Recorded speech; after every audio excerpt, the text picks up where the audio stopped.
Ready, go. Welcome to Coffee and Candor. This is Ross. Brandy. Amber. And Chris. Today we're talking I think Brandy's mad at me now because I told her to be Brandy quiet. almost didn't talk because Brandy was told to be quiet. No, all right, you stop it. Brandy is not mature. Hey. Oh, you were told to shut up. No, that is not what I said. Yes, it is. You said shut up.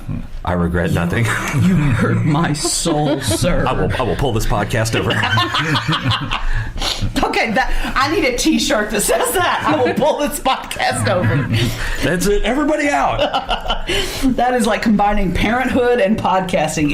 It's on. Anyway. All right, so today we are talking about kids that die in cars. Ugh. Like, if anybody wants somebody to go off on a rant about it, I got one on deck. First of all, what the fuck? I don't understand how people go in buildings and go, I didn't know my kid was in there. Are you fucking kidding me? I get paranoid if I can't find my cell phone. The human that I bore is not going to get left in the damn car. sure they got their cell phone on them. Yeah. Yeah. Well, like a lot of the new vehicles, they're being sold now. On the dash, on your little information screen, when you turn the vehicle off, it will pop up and say, check your back seat. Wow. Yes. If you need fucking idiot light that says, don't forget your kid, you don't need a kid. Well, okay. And you know what really burns my ass about this? Their solutions. Everybody's go, no, put something important in the back seat and you'll remember. Yeah. What the fuck is more important than your child? Mm-hmm. Yeah, exactly. I just want to kill people that say that. I mean, there were times when, Alexis was a baby and Chris would be watching her and I'd be by myself. You get paranoid. Go to Walmart and I would lock the door and everything and get maybe a couple cars away and be like, oh my God, Alexis. Oh, right. I don't have her.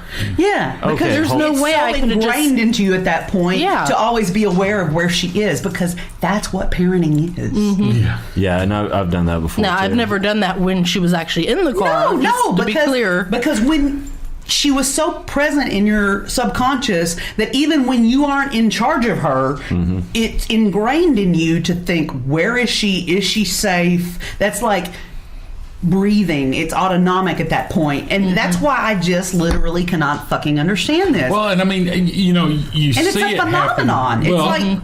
Well, and the thing is, you see it happen like daycares, where the daycare worker leaves a kid in a van. I can understand that more than a parent. I mean, please understand me. That's heinous, and they were paid to care for those children. I really can't see that more because they have lists and stuff. They have to cross off names. they have checklists. Okay, and then I get that, but again, watching out for your watching out for your own kid is so fucking primal. How can you not do that? But that's like that. What was he? He was a judge. Was he a judge in Hot Springs? And he's still a judge. Yeah, that's the thing. He left his kid in the car and it died. Left two kids in the car. Yeah. Oh shit. Oh really? So he was directly responsible for these two kids' deaths, and he didn't even get charged. I personally think he did it on fucking purpose. Well, I don't know if he did it on purpose or not, but he did not. Let's look at the bare facts. He's in charge of making decisions. Yeah, let's not talk about motive or anything like that. Those kids were in his charge. He left them in the car. They died. That's manslaughter at a bare minimum. Negligent homicide, even. And he gets to sit on the bench and say, he didn't even spend a night in jail. That's the part I can't get over. He gets to decide if your actions are reasonable. What the fuck? Yeah, I dare say if I showed up in his court, I'd be like, how the fuck dare you judge me? Yeah. You have no moral or legal authority. Well, I guess legal, but certainly no moral or ethical authority to judge me on anything. But yeah, I just don't understand it. I mean, how does this happen? Like, and I understand, we had our children when we were really just babies ourselves. We had them back to back. I get shit getting hectic. My whole life was hectic, and I dare say nobody's children were bigger assholes than mine. So it's not like I got the easiest kids in the. God, mommy loves you, but mommy knows you. But so I mean, I get it. I get how it's chaotic, and I've been sleep deprived for what? All parents are sleep deprived, So I know I am. Right, I get it, but I don't get it. Of course, my kid's 19, so my sleep deprivation comes from work. Well, yeah, but people say, "Oh, you just don't," because when you publicly post out there, I actually got unfriended for being pissed about this. Yeah. God. I mean, what kind of whatever? But Oh no! What kind of moron? What? Finish that. I said that I thought it was heinous, and those people should pay and go to jail when they do this. And that offended someone that I went to school with. Oh, I'd have told them to so suck a dick. much that they fucking blocked me on Facebook.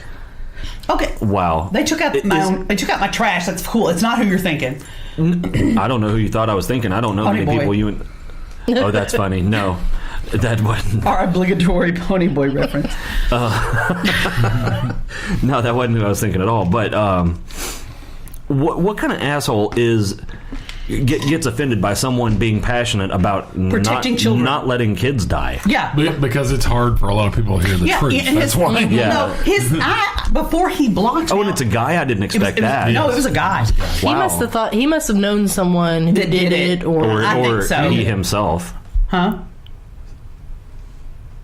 No. Oh, okay. They were trying to figure out who it was. Yeah, no. Or Ross was trying to guess, Yeah. and Brandy wouldn't tell him. And we're not going to say his name because nobody fucking knows him. It was somebody close to them that they knew. I think Amber hit the nail on the head. They must have known somebody that did it. That But doesn't make it any less awful. no, and it was at the time, I believe it was an attorney in either Fayetteville or Rogers, Arkansas. And they had gone to work in their legal firm and left their baby in there and it died. And I think one parent worked maybe Walmart corporate and the other wasn't legal, or maybe they worked in legal for Walmart. I don't know. But, and I was just like, how the fuck does this happen? You're smart enough to be an attorney, but you forgot your baby in the car. And they thought I was just so, callous in my reaction that they had to block me. And let me get something Right then, I'd have been like, really? Let's ask the kid. Well, that's what I'm saying. I mean, I know I can be a total bitch, but I'm also the biggest hearted bitch you will ever meet. When I think somebody's actions are reprehensible, you can be damn sure they don't deserve your consideration. Because let me tell you what, I can find empathy with almost anybody, but when you hurt an innocent, I'm sorry. I'm done with your ass. I don't understand how someone can be like, oh my God, no, you're wrong. So the other part of that argument is letting your kids cook in a car is okay.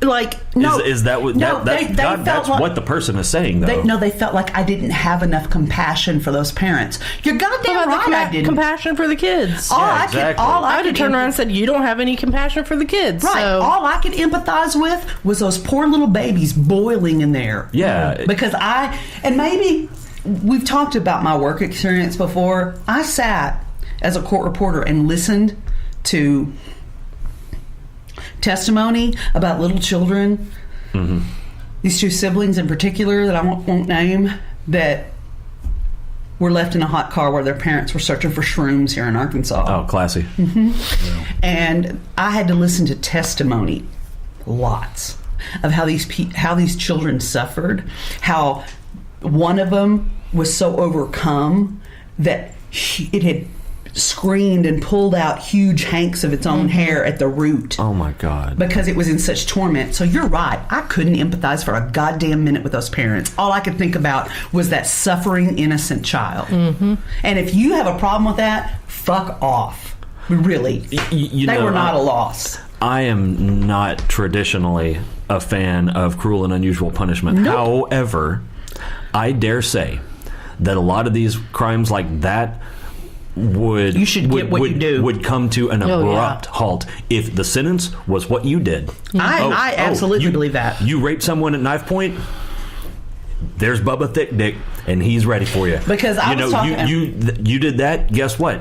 We got a lovely oven that you'll be spending the rest of your days in. Right. I was actually thinking about that, and I posted something about that here recently. I shared this, and it was disturbing. That guy recently, and I can't remember where. I'm thinking northern states. I sound like I'm like scrying. I feel, but it feels like it would. But you know how sometimes it just anyway. But do you need a bowl of water? yeah.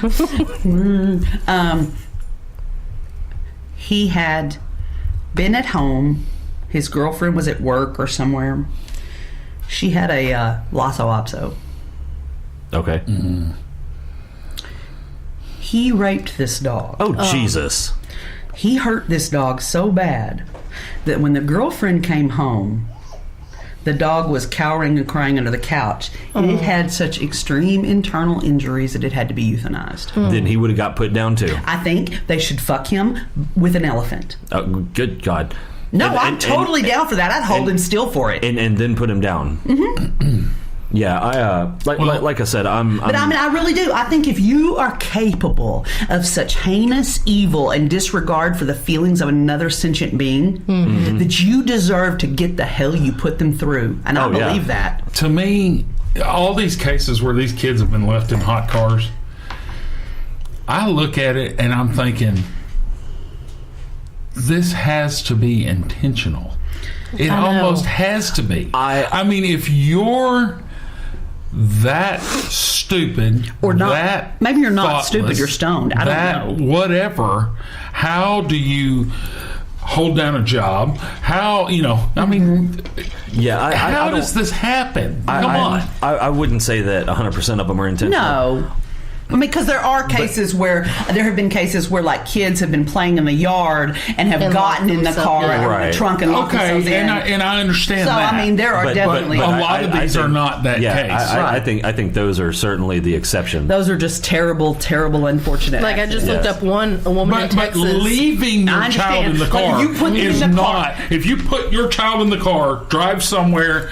I mean, leave them in the car and go into work or go into shop. It's not passive. There's something fucking wrong with you. Yeah. Like I just saw a woman in Texas got 40 years because she left her kid in the car while she partied in a shed. Good. So she was probably in there doing drugs or who knows what. And how long did that baby suffer? You know. And I would tell her after your 40 years, we're going to put you in an oven. So. Oh my God! That. Actually, how old was the kid? I'd be like, however long that was, I'd be like, that's your prison stay. Yeah. And then you go to the oven.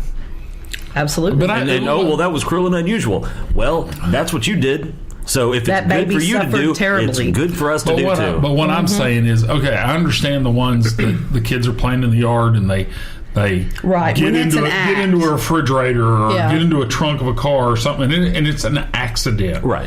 But when you place your child in the car, that right there, you know that you have that kid with you. Yes.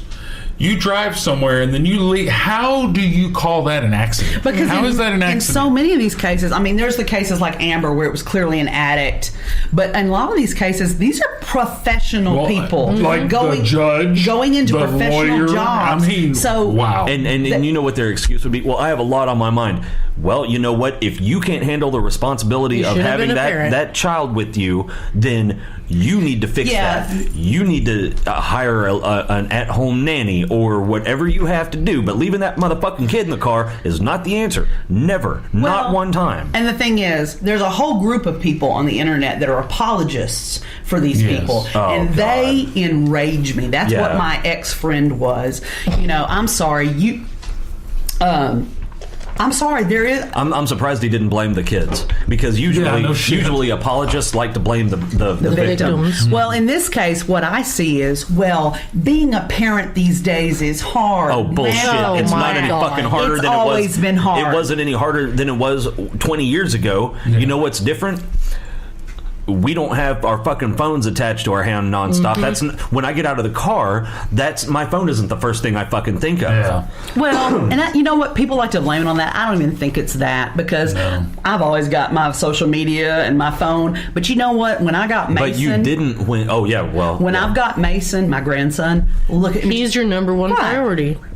He is the absolute priority, and nothing's going to distract me so much that I'm going to forget about his well-being. So I call horse shit on that theory. And plus, I'm sick, medicated, and all these other things. So if anybody's got distractions, bullshit. And I don't believe I believe that's a symptom, the whole phone thing. I think the real thing is these parents don't know how to put somebody first. Absorbed. They don't know how to. Absolutely right. That's definitely